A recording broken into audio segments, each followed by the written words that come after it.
Hey, it's Lori with the Catch a Pocket podcast, and today I bring you episode 54, Ben Hatcher.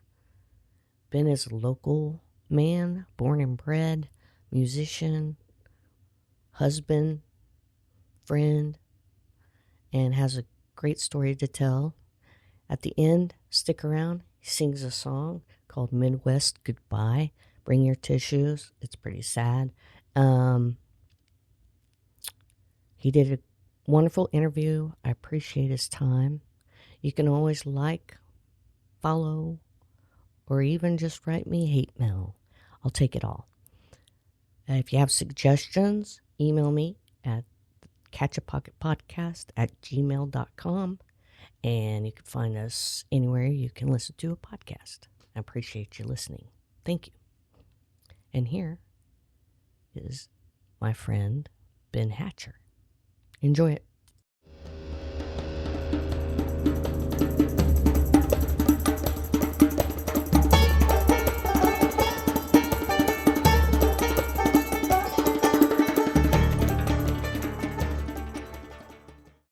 All right, so I'm here with my friend Ben Hatcher, and he is a singer-songwriter extraordinaire, and we're here to learn a little bit about your life today, Ben. So let's get started with born. Where were you born? Well, hey, thanks for having me. I was born here in Wichita. I grew up in Derby. Never really had a lot of desire to be anywhere else. I love the Midwest. All right. That's just what it is. It's beautiful here. You know, it has its own beauty, I Yeah. feel like. Okay, so born in Wichita. Did you go to school, like public school or private school? Public school, all through Derby. Okay. Yeah, which, I mean, it wasn't necessarily I wouldn't say a strange experience, but where I grew up was a few miles just outside of Derby, just south of the Air Force Base. Okay. So all of the kids that I went to school with, they lived in the neighborhoods around the schools. Right. And we were kind of like these outliers that just got bussed in. Okay. Closest schools. I mean, we did well out there, but it was a little bit weird trying to make friends with a lot of the people that were, able to just raise hell after school every day, run the Right. neighborhood, do that kind of thing. So, did you have sisters and brothers that you like played with, or just other kids in the area that? We were the only kids on our street. The street had 3 houses on it. Okay. So it was a little bit out there in the sticks. Mom and dad own a property with about 3.5 acres. There's a pond out there, so we would go fishing. Cool. We would ride go-karts. A lot of after-school activities to help keep us social. Playing soccer, playing baseball, karate classes, scouts. Okay. I have a brother and a sister. I'm the oldest of the 3. Okay. So, yeah. All right. So your parents were really active in your formidable years, Yeah. and just really supported you in doing things that kept you physical and social. Yeah. I got to tell you, and for anybody that hears it, I really hit the jackpot on parents. Yeah. I didn't realize it as a kid, but growing up and becoming an adult, I've realized not everybody's had it that good. So Cool. they're very dear to me. Just Nice. great people. So, okay, did you graduate there in Derby? Yeah. I graduated in, it would have been 2005. So So in that time, is that where you found music or art? I started taking an interest in music from the time that I could talk. Really? Yeah. Like playing music, singing music, or drawing and that? Anything that had to do with music. So before we lived in Derby, my mom and dad had a small trailer in a park on the south side of Wichita. I think it was off of MacArthur or something like that. But some of my earliest memories growing up in that trailer were I had a small acoustic guitar because my dad also is a guitar player. Okay. So I was very, very exposed to his interest in country music and a lot of gospel music also around that time. But I had my own guitar, and even though I didn't know what to do with it, I would play with Ninja Turtles on there or Hot Wheels or Yeah. that guitar went everywhere, and it got everything put on it. Right. And then shortly after we moved to Derby, I want to say it was my grandmother gifted us a set of encyclopedias for me, Okay. and there was an encyclopedia, and that had musical instruments in it. So one of my favorite things to do was I'd grab that off the shelf, and I had the pages memorized. I'd talk to my mom, hey, this is a bassoon, this is an oboe, this is a French horn. Wow. And I only knew those things because she would, read it and tell me. But that's really where I first started to get my interest was, hey, there's more than just guitars. This is so cool. Yeah. So cool. So that was just all growing up. You were totally interested in different instruments. And Absolutely. Like so when did you really start? Like when did it click? Like this is a G or something like that. So I want to say about 10 years old when I first started taking, it was school band. I absolutely had to learn the trumpet because I was in love with Star Wars and that huge fanfare at the beginning with the big brass line. I was like, I've got to do that. Yeah. I have to do that.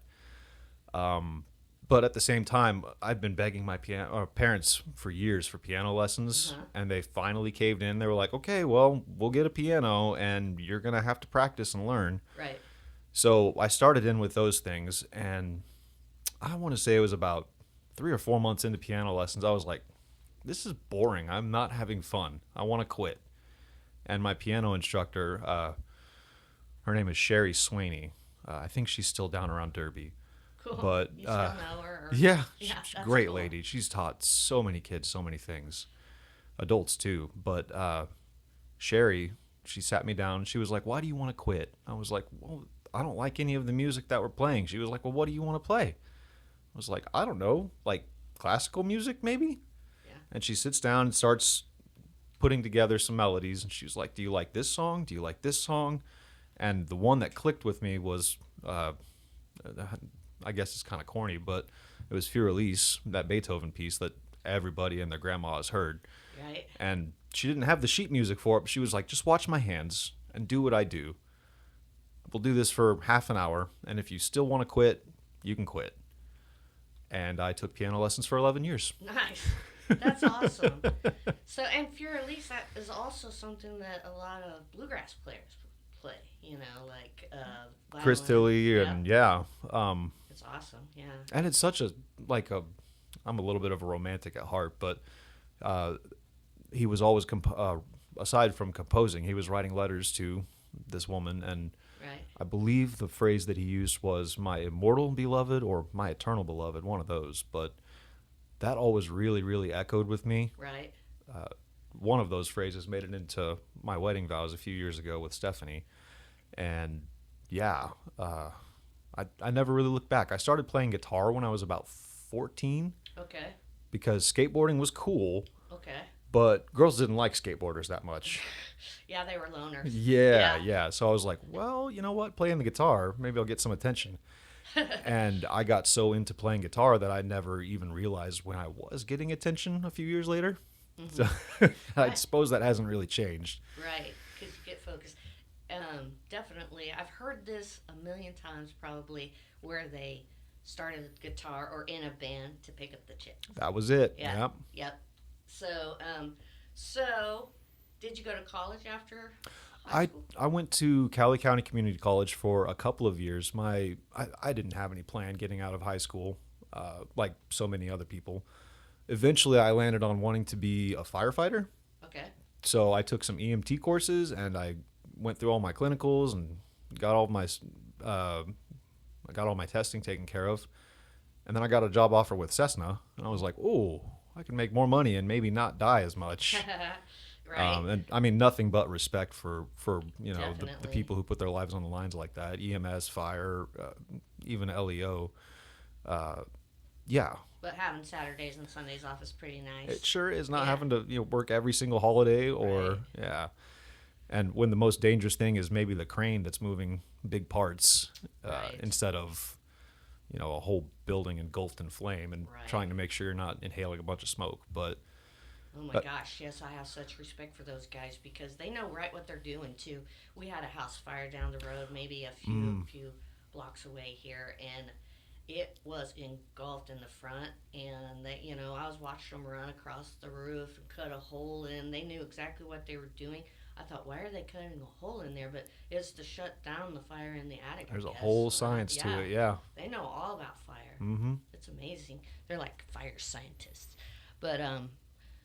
But yeah, I don't think I could ever. Oh, I'm not strong enough even physically now, but I know even when I was, I wouldn't want to pull Another person. Yeah. Yeah, that's yeah. or a cat even. I was like, are the animals safe?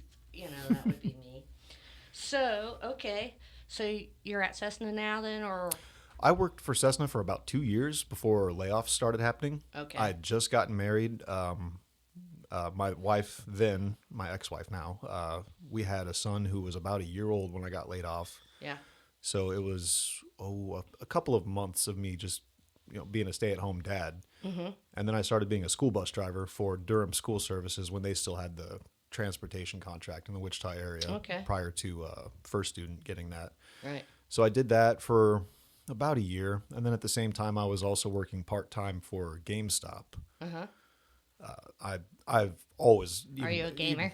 even before I was a Cool. musician, I was into video games. Not as much these days because life, but Right. Right.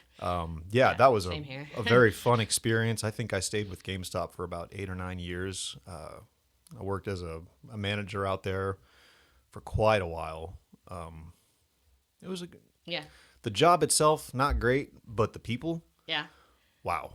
People and the perks probably pretty cool because Yeah. you get to know. It was like having your own Blockbuster where you didn't have to pay to rent video games. Right. Oh my gosh, that's cool.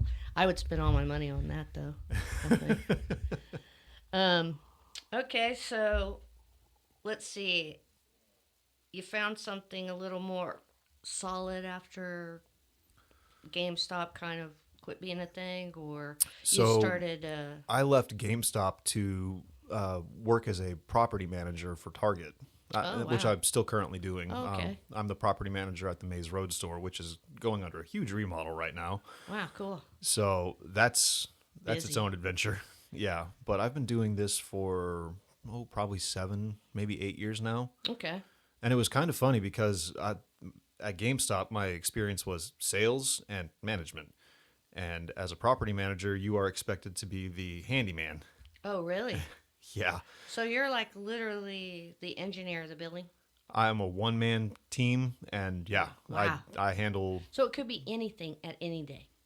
all the time. Yep. And coordinating with other people that can fix things that you can't fix. Absolutely. So Okay. like when we have issues that require people to have like refrigeration licenses Right. or to be an electrician, anything like that, I help coordinate those things. If And you it's secure a smaller the scale, permits or something like that, right?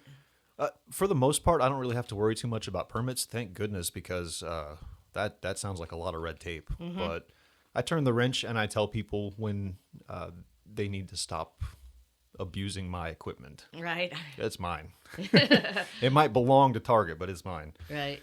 You're responsible for it. So Yeah. yeah, I get that. But that allows you to when did you start playing live? When did you start that whole process? Oh goodness. Let's see. I want to say it's been about 4 years ago. Brooke Blanche of the Calamity Cubes. Oh, I know him well. Yeah. I mean, he's a fixture around this music scene. Yeah. He invited me out to play a show at Kirby's a few years ago. I believe it was also with Madeline Selby. Okay. Was at that show, and that was the first time I'd been on stage here in town. So and just like a gig, and you're being put at the top of the list of like the opener. yeah, Okay. pretty At much. Kirby's. Yeah, I love Kirby's, by the way. Kirby's is my Such a my cool home, spot. away from home. Yeah, I played softball for Kirby softball in my youth, and I was the only girl. And then before me, there was another only girl, and you had to have a girl. It was part of the league, part of the rules for Yeah. the league. and we would get beat up real hard because those boys play hard.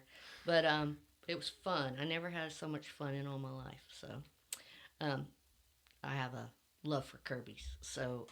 And like, I'm surprised I don't have a tattoo of Kirby somewhere on me because that was just the softball thing. They need to be selling that flag. Like if Kirby's had a merch line, that flag that's on their wall out there, that needs to be like a fixture on Yeah. there.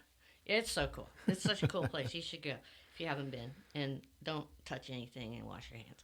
But that's Kirby's. So you played 4 years ago at Kirby's to start your live playing. And Yeah. how did that make you feel? Was that like Oh, I something- loved it. Yeah. I've performed a lot growing up. I mean, piano recitals, Right. band with school. So that was not something that was new to me. But what was new was being up there with a microphone and singing and just doing what I wanted to do. Right.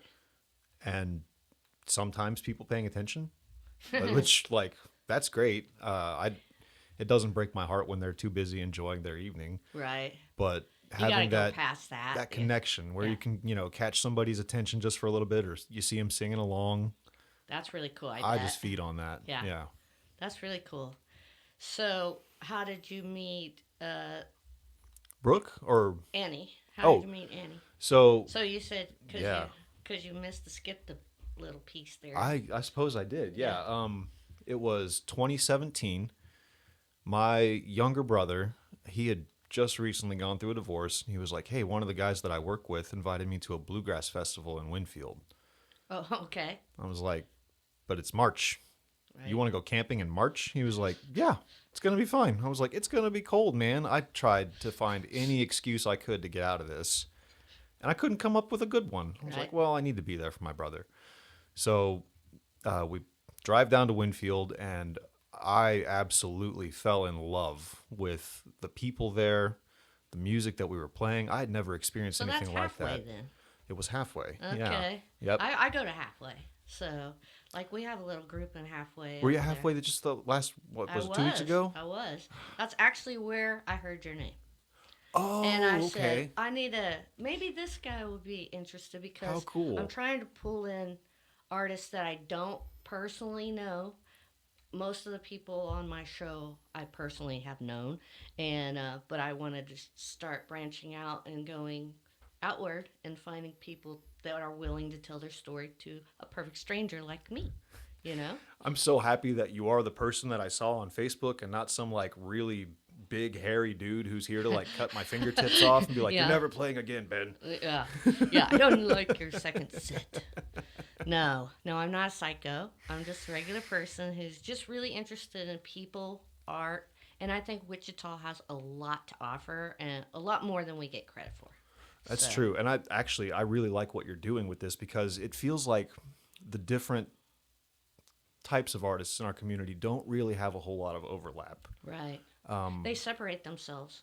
Yeah, like you've got your visual artists, you've got your musicians, you've got your DJs, and everybody kind of runs in their own circles, which is fine. That's Yeah. all well and good, but raising water should raise all the ships. Right. So That's what I think too. You know, you invest in your community and your community comes stronger. Yeah. And the more we know about each other, the more we feel that kinship to one another and want to see each other succeed. And when we do, we're proud. Like it's ourself almost. Like, wow, you know. And it seems like sometimes, and I'm sure it's not something that's unique to Wichita, but sometimes people see other people succeeding and they feel like that's taking things away from them. I don't feel that way. Right. And I don't think that things should be that way. You should be happy to see the people in your community succeeding, doing something well, even if it's not something that's particularly interesting to you. Right. You know, That's okay. root for At them. least they're expressing themselves in a creative way that's positive Yeah. to the community or even to their own niche of community. You know, it's Absolutely. okay. I totally agree with you 100% on that. And I'm so happy that you came to visit and brought your lovely wife. And Yeah, that I forgot. I got a little squirreled there talking about halfway. So I actually met Stephanie at that halfway in 2017. She was out there with her bass. all right. And she's just a musician too. yeah, All yeah. right. Just the vision of loveliness. And oddly enough, the person that invited my brother to come camping that weekend is somebody that Stephanie had had a previous relationship with for some time. Okay. He was actually a really, really great friend to us. I only got to know him briefly. So I met him in March, and it was a month later, April 19th, I want to say. He passed away in a car accident, but April 24th. Oh, Sorry. who's this that we're talking about? This would be Joshua Mosqueda Oh, was his okay. name. He was also a guitar player and a singer. He was a funny guy. Him So and he's my a brother hit it mutual off. Friend of both of yours. I only had just met him Okay. through that, and Stephanie and Joshua had been together for some time Okay. and had a relationship, and they still were very close, good friends. Okay. But it was kind of funny because he was like, "Yeah, that's my ex-girlfriend over there with the bass," and I was like, Wow. "Oh, like is she cool?" Or Yeah. I didn't know. I had no idea how cool she was. So lucky me, lucky Right. in life. Right. Yeah. And so you met each other then, and she was playing bass. So maybe she had just a whole treasure trove of guys following you around, probably too. They still are. Sawed them off with the fly swatter, I guess. Yeah. Shortly after that, we started a 3-piece band with another person who plays mandolin. His name is Archer, and we were spending quite a bit of time together. And then I want to say it was in July of that year, we just attached ourselves at the hip, and Yeah. it's been that way ever since then. So from 2017 on, Yeah. yeah, and you started a little band together. Yeah, we did. We had a 3-piece that was called Cedar Hollow. That lasted for just a few months. I think we played at Shot Time, too, down on 31st and Meridian Okay, once or twice. just to see how it would go. Yeah, and Yeah. it was pretty much just an all acoustic setup. Like, if you haven't been to Shot Time, it's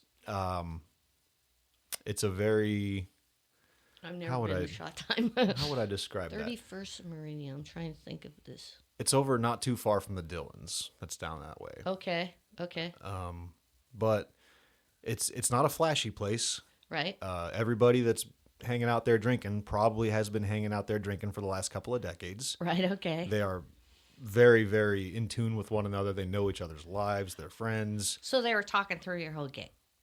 Actually, no. They listened? Yeah. All right. Yeah. Way to go, Shot Time. It was pretty cool. We had some fun out there.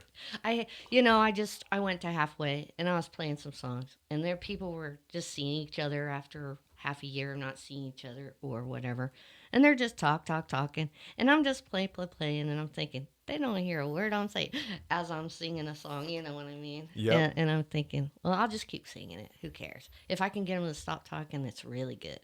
I didn't. And suffice to say, so anyway. At that point, you just do it for you. Yeah, you got to. And it was fun anyways. It helps me remember the words. Yeah. Because that's where I stumble is like that third verse. Especially when it's someone else's song, I guess. I've never written my own song because they all come out sounding like a song I've heard before.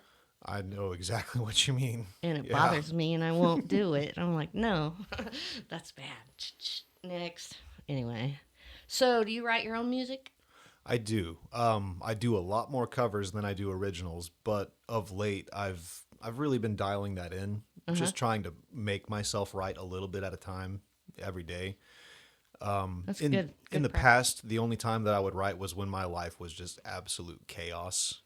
Yeah. Or I had some sort of traumatic thing that I just had to get down on paper and then turn into a melody. And I don't think that that's where I want to stay with my songwriting. Right. It doesn't have to necessarily be a place where all the hurt and all the confusion goes, because it can also be something that's funny, Yeah. or it can be happy. And that's why I play so many covers, is because I like to, I mean, everything from Billy Strings to Billie Eilish, Right. Backstreet That's awesome. Boys, and yeah, like, Same here. That's what I do too. And people go, "What?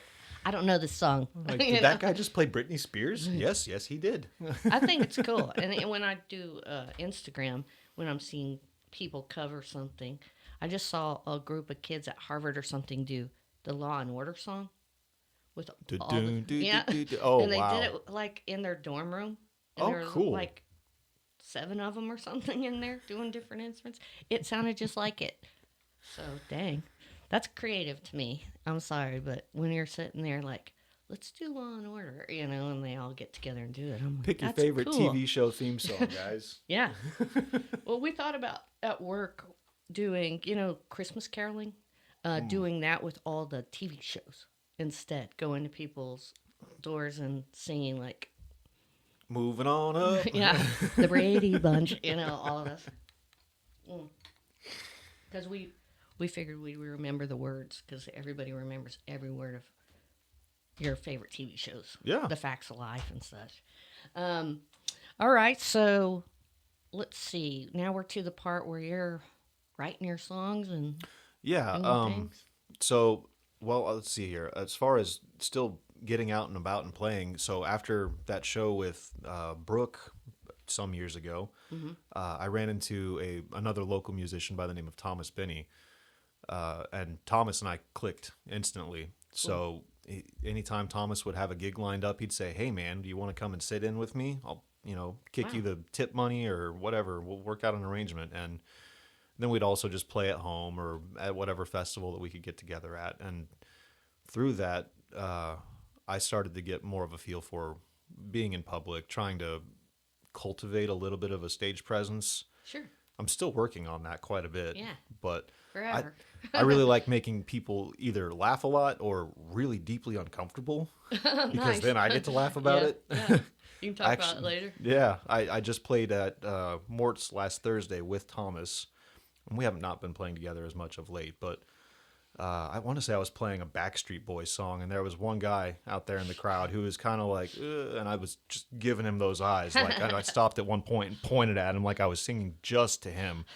He was deeply uncomfortable, and I was loving every second of it. I love it. But he didn't throw a chair at me, so that's great. That is good. That is good. Have you ever had a chair thrown at you? Not playing music. Okay, good. Me either. I might have had one too, actually, now that I think about it, but just being in the wrong place at the wrong time. South High School. You know what I'm saying? Yeah. I didn't do anything. I just happened to be minding my own business. Caught in the Whatever. crossfire. Yeah, just duck and cover. So, okay. Is there anything that I missed in your life that you want to let the audience know about, or myself actually, because I'm your audience actually? Well, I can't think of anything particular. I mean, I'm just your average person who happens to like sitting around playing music instead of, gambling or skydiving. Okay. That's not for me. No, me either. Everybody everybody that wants to, they can go skydiving. That's not me. I'm Yeah. not an adrenaline junkie. Okay. But But you were going to be a firefighter, so you must be a little bit of adrenaline. Do you like roller coasters? no, I've never ridden one actually. Okay. I've never ridden a roller coaster, and I've told Stephanie and any other gal prior to Stephanie, it's going to take one heck of a woman to get me on a roller coaster, and she so far is the front runner for anybody that would ever get me on one. Coasters? Does she try to get you on one, or do you just don't do amusement parks? Amusement really? parks aren't so much our thing. So I don't either, really. I mean, yeah. I've never been to Disney World or anything. I mean, like if that. Joyland was still a thing, maybe we would go visit from time to time. That roller but- coaster was scary. Oh, it looked like if I'm you were sorry, to but- like spit on it, it would fall over. It felt like it too, because it was kind of hurricane in it. I don't know. I was all But it about the that Wacky first Shack. drop was a doozy. I bet it was the scariest first drop of any roller coaster I've ever been on in my life. Oh, and gosh. it wasn't even that steep. It was just that it was so rickety that you just didn't know if you're going to make it. Sometimes you wonder if they had enough chewing gum holding it together. I was hoping not for termites, wooden roller coasters. They're jolty. Yeah. Anything else you got going on? I just recently made a decision with a couple of friends that we're going to start a new 3-piece band. Poor Farm is the name that we're working with for the time being. We are working on getting a couple of shows set up. We currently only have a private event lined up in May, but Poor Farm's coming. Poor Farm. Yep. Okay. I'll be playing with be on Kyle the lookout Grigsby and for Jeff Poor Farm. Barnett, and those guys are Who is it again? Kyle Grigsby and then also Jeff Barnett. So, Okay. And they are both fantastic musicians. Those guys have played together for years in a handful of different bands. I think the last one that was pretty popular would have been Dead End Strings. Okay. And so I'm the new guy on this scene Yeah. with those guys. But Are it's you a lot of playing the fun. guitar with them? I am, yeah. All right. I play the guitar with them. Kyle plays the mandolin. Sometimes the guitar. He's still better at both of those than I am. He's just He's a good bumming guy. around Yeah, with I me. think that's all he does all day long is play guitar and mandolin. I'm serious. And then Jeff's on the bass per usual because I mean, it's difficult to find a better bass player around than Jeff. Right on. Yeah. Okay, so I guess would you like to sing us a song? I would love to, sure. All right, Yeah. let's do that. Here we go. So, circling back to what we talked about before with Joshua Mosqueda, This is a song that I wrote shortly after his passing. It's called Midwest Goodbye. And I mean, all of us have experienced this, but we don't all know what it's called, or at least what I call it. But a Midwest Goodbye is when you are getting ready to leave and, you slap the leg and you go, oh, time to go. And they follow you out to the car and they're, bye, I love you. And then you try to drive away and it's still, bye, I love you. And you're hanging your head out the window and waving it, bye, I love you. And that is so annoying until you don't get to do it anymore. Right. So, when you had mentioned that you'd had a loss not that long ago, I was like, this has to be the song. Yeah. So, this is Midwest Goodbye. All right, man.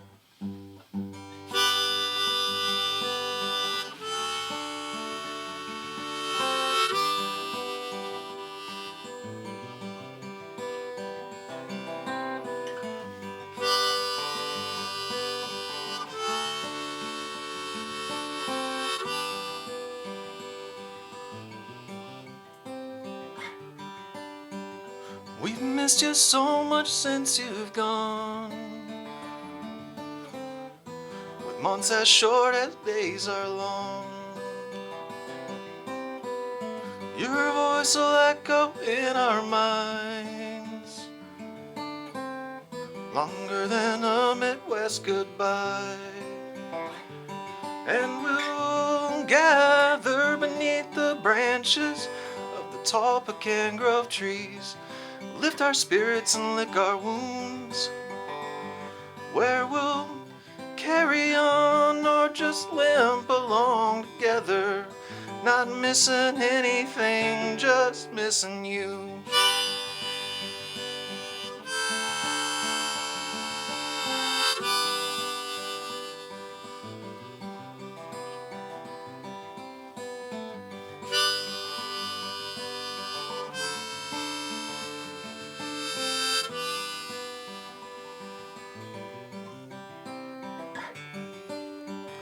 We've missed you so much since you've gone. If you just sing us one more song, your voice could echo in our minds longer than a Midwest goodbye. And we'll gather beneath the branches of your favorite sycamore and sing the songs that you sang too, where we'll carry on those good times we had together, not missing anything, just missing you. God, we're not missing anything, just missing you.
Thanks.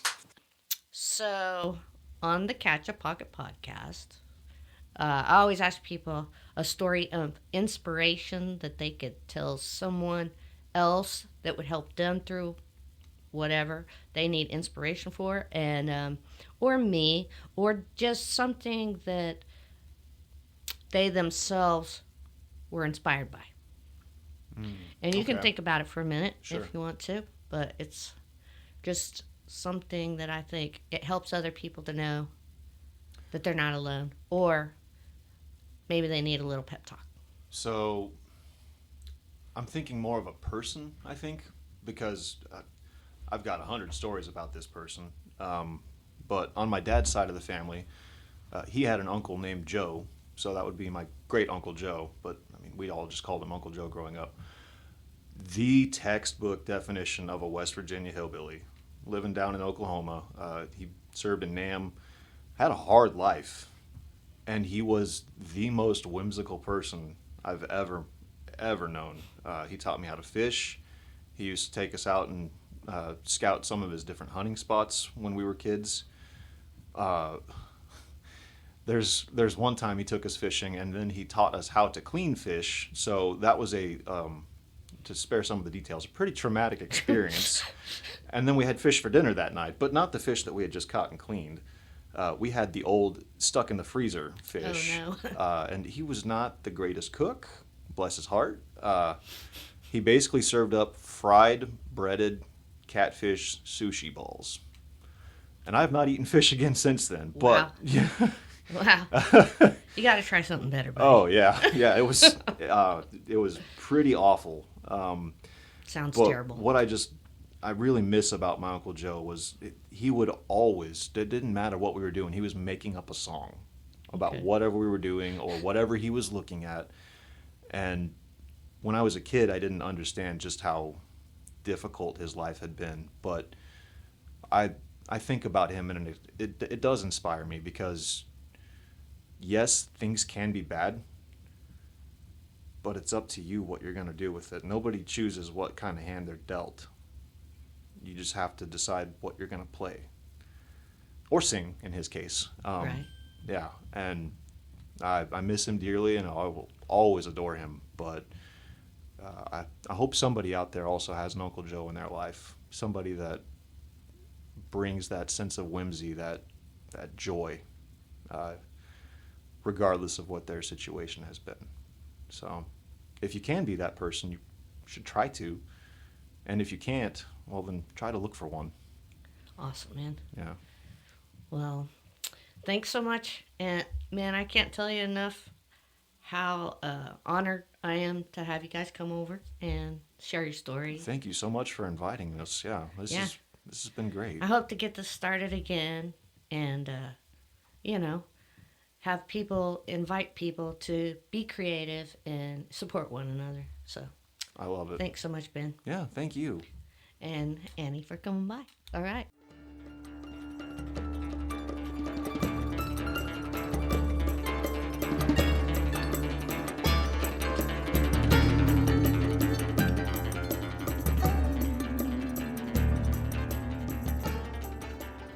Hey, everybody. Thanks for listening to Ben's story and to my podcast, episode 54. Looking forward to the next one.